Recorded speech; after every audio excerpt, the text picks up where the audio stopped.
It was good. Hello, YouTube.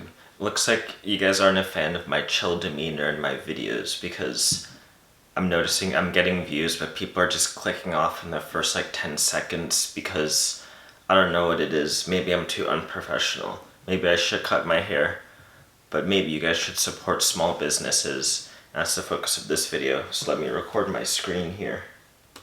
And I'll try to go a little bit quicker because y'all got no patience, straight up. But that's something we gotta learn coming out of this lockdown here. But yeah, that's enough said on that. But let's look at small business facts here. This is from December 2020. And look, I've only been alive for 24 years. And I'm just now starting to get into the workforce, the economy, whatever you want to call it.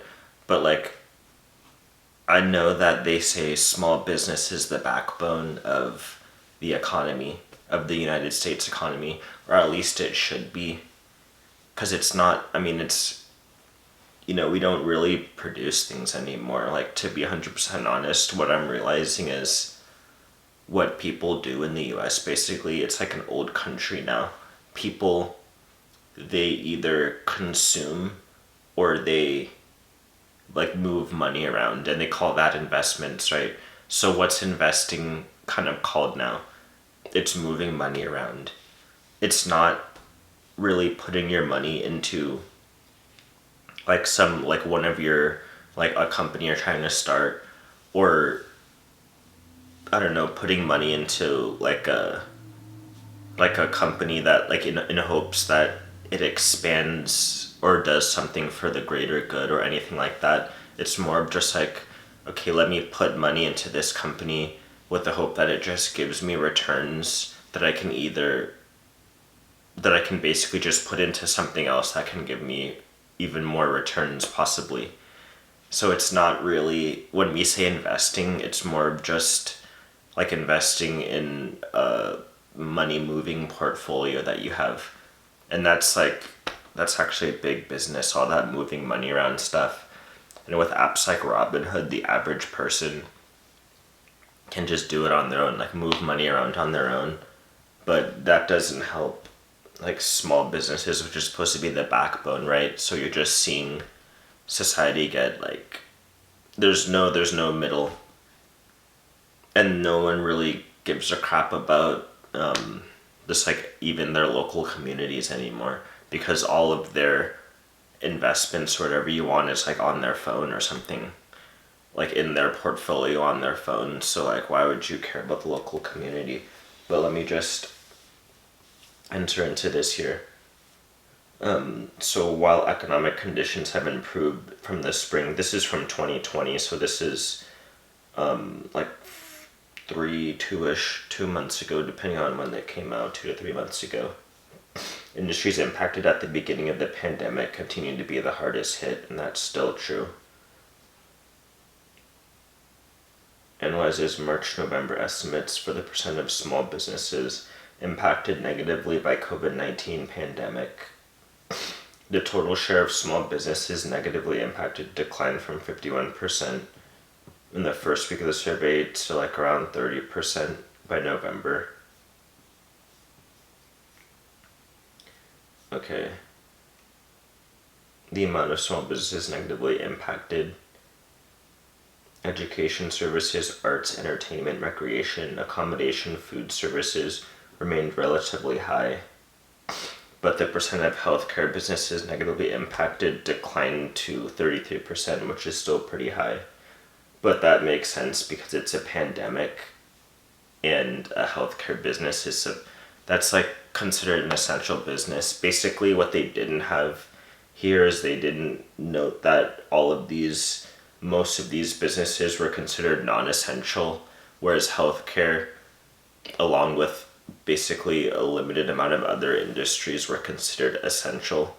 But now, as we're witnessing with all these suicides and all these people going crazy and stuff, I'm kind of realizing personally that a lot of these other things that they declared non-essential are actually essential just for people to survive.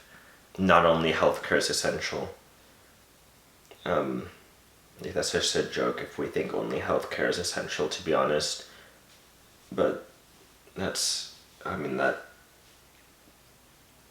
that's just crazy to me.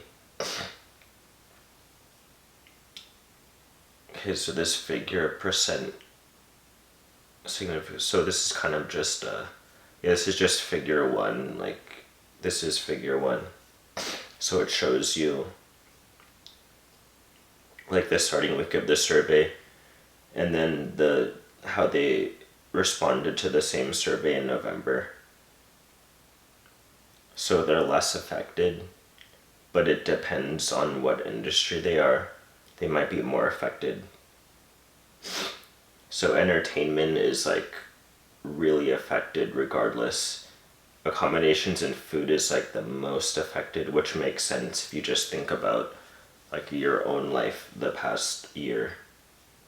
And then education also is very affected, and that affects me because I wanted to go to community college, but there's nothing to go to. Everything's online now. I can't even imagine high schoolers and middle schoolers and stuff like that. Transportation, information, I don't know what they mean by information.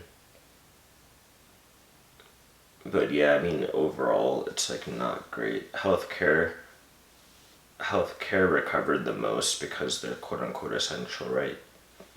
And you will change, operating capacity sheds light on the most impacted industries.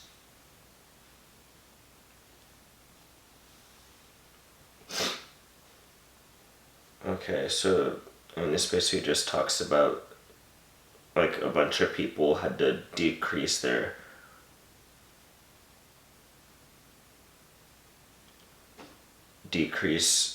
like, so even if they stayed around, they had to decrease what they were actually doing in order to just stay around. So like decrease the amount of money they were putting into it, decrease the amount of like people they hired, decrease the amount of space they used, all that kind of stuff. And that's just sad to me, even up till now. So I just think that, I don't know, and they say a lot of these businesses are never gonna return. And like, to be honest, this is crazy to me. Like, so I think like for my part, because I just want to do something about it. I just think something should be done, because like if this continues, I just don't know. There's no use of like doing anything anymore, really. Like when I look at what my friends are doing, a lot of them are like, they're just like spending days like just basically going on their social media and like drinking and stuff, which I can't blame them, right? There's nothing else to do. Me, I'm trying to like stay active, so I'm like playing basketball and soccer and doing things like that, but like, what are you gonna do? So like, and I'm also trying to work on this YouTube so I can get, because what I want to do, I want to like help out small businesses kind of by giving them like access to organized data, like how the government and big companies have. Because if the backbone, I feel like the government has access to organized data even though they suck at acting on it, and like big companies have access to organized data. I feel like small businesses should also have access to organized data. But yeah, so that's kind of, and if you see in my previous videos, I kind of discussed that. I start with like healthcare networks just because that's my background, but it could be more than that. So yeah, I guess I just wanted to put this video out, to explain my thoughts and probably just for something to do. But yeah, that's basically it. Alright, end that recording. And I'll end this recording too. Hopefully it's a little bit shorter than my last ones, because like it's hard to keep doing videos when people just click out like less than a minute in. But it is what it is. Maybe I can make it more professional, but you know what, it's all good. But I'm just doing so much, like, to me it's just crazy to to think about what's going on here and how people aren't acting. Like, how are people just like investing in Bitcoin or something and like sitting down? I don't know.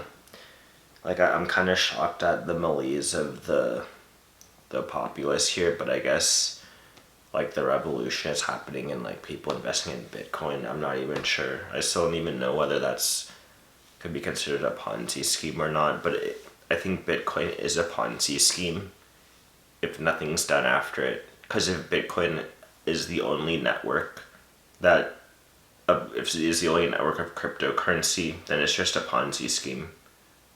Because then you can't even spend it if that's the only network.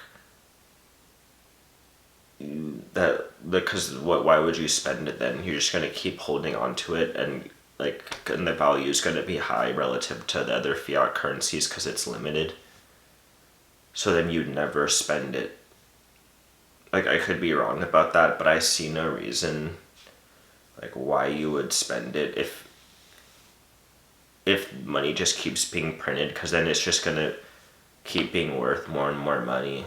So you wouldn't want to like spend it unless you already have like a bunch of them, which in that case, like, so then everyone gets left behind. So it's no real better than honestly the dollar, because if everybody just gets left behind on it, people are gonna still use dollars and stuff.